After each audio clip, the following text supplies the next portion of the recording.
DC, the Waxed here, and in this video, I'm still traveling. And I wanted to show you a big jazz haul I got from two separate record stores. One is a record store that I've recommended to people who live in DC and also visit, and they loved it. It's CD Seller. And great selection, good prices. And then the other one is Chuck's RIP, Rest in Peace, in Waynesboro, Pennsylvania. Great place. Waynesboro is about 20 miles above the Maryland, Pennsylvania border. So I highly recommend, if you're in the area, go there, and you'll be pleasantly surprised from the offerings there. So that being said, I want to get to showing you my haul. I picked up a bunch of CTI records. One that I've listened to a bunch. I have Apple Music, and through my recommendations, it's played this Milt Jackson album, Sunflower. Great album. Nice gatefold here. Highly recommend it. $8, great price, beautiful condition. I can't wait to get home and listen to all these. I am mailing these records back to me. I bought too many. Another great album is Freddy Hubbard, Straight Life. I really want to get all his CTI records. They're great. I have Red Clay on CD, but I would like to get the vinyl of all these albums. They're great.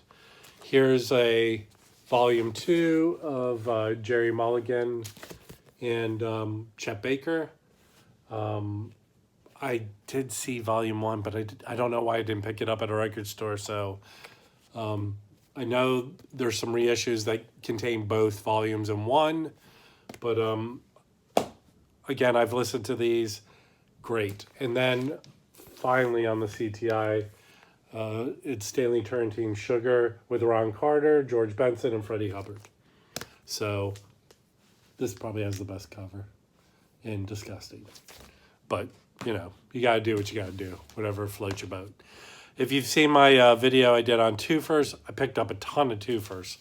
First one I got is this Oliver Nelson, who, great jazz musician. And then if you haven't picked up the reissue of those analog productions, Verve of Truth and Abstract Truth.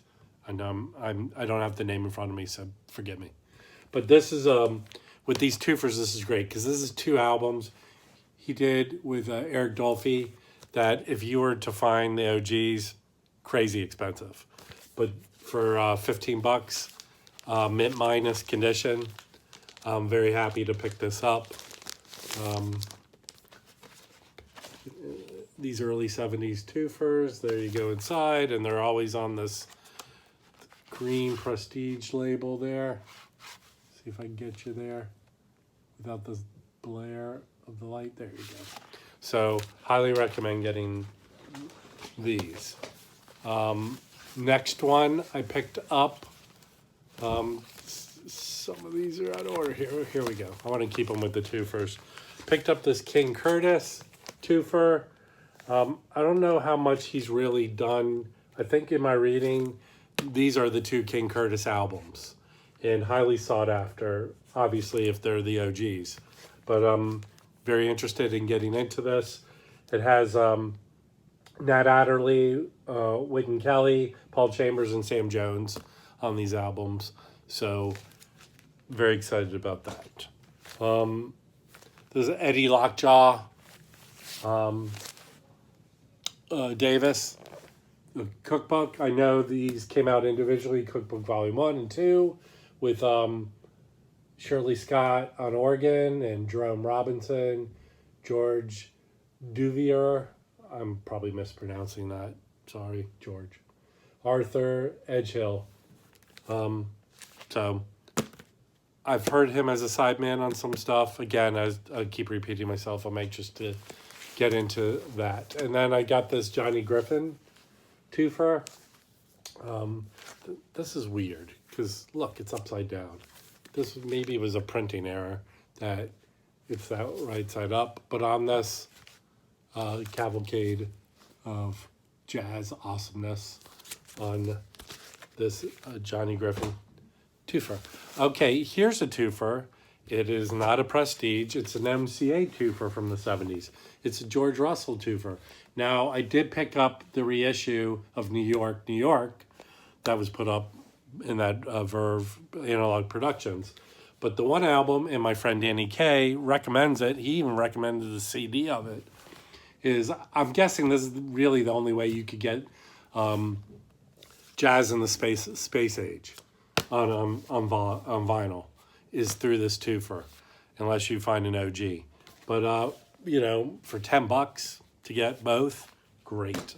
And I'm anxious to do a comparison between the reissue and this version of it. Okay, next, I found a sealed copy of the Round Midnight soundtrack. So, great movie, great soundtrack. I believe Herbie Hancock won the Oscar for that. I found an OG of this Paul Desmond album, Basa and Antigua. And please forgive me if I mispronounce that. And this was Jim Hall on guitar. And this is a OG in minty goodness condition from 1961. Even this inner is just like flawless, not even creased. And it's on that gorgeous RCA Victor label. Look at that. It's beautiful. I actually have some classic records reissue of a Sonny Rollins album on this. And it's cool to get a OG in minty condition for, what was this? $10. $10. I picked up this these Atlantic best of jazz anthologies of the Modern Jazz Quartet. I have a few other ones, Yusef Lateef and Mose Allison.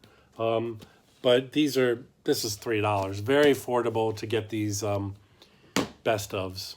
All right, I picked up 3 Blue Note Twofers.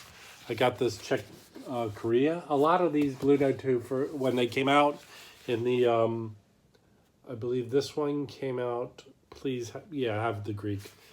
I want to say these were in the late 70s, maybe early 80s. But these often were unreleased music, which is this one. So Czech Korea. And there you go. I like, as far as design compared to the Prestige, these are designed a lot better, these Blue Note Twofers. I got a Gil Evans one and another one I can't remember on the top of my mind. I got this Andrew Hill 1-for-1 Twofer. You know, much better design on these, in great shape, and this was $8. And then this Sonny Rollins Twofer, which is the Blue Note Volume 1 and Volume 2. So these are analog mastered versions on the, all of these are on the blue label, Blue Note, this is from 75. So I guess those are from 75. But this design is not similar. So there you go. I'm wrong. All right. And then last but not least, I found a mint copy of Lonely Girl from Julie London. And I believe it was still in the way they used to package albums in these plastic sleeves, shrink wrapped into them. The only thing is there's some seam split there, but this thing is in original condition. And even the guy who owned this and probably loved it, he had a stamper. There he is. If anyone knows Albert Knoll, let me know. Because Albert Knoll not only stamped it, but he autographed it too. There you go. So, famous Albert Knoll. All right, there you go. If you know more than me about any of these albums, please leave a comment. If you like them, please leave a comment. Thumbs up, thumbs down. Always, if you like what I'm doing, subscribe. And I hope to see you next time. And until next time, the Waxed Out.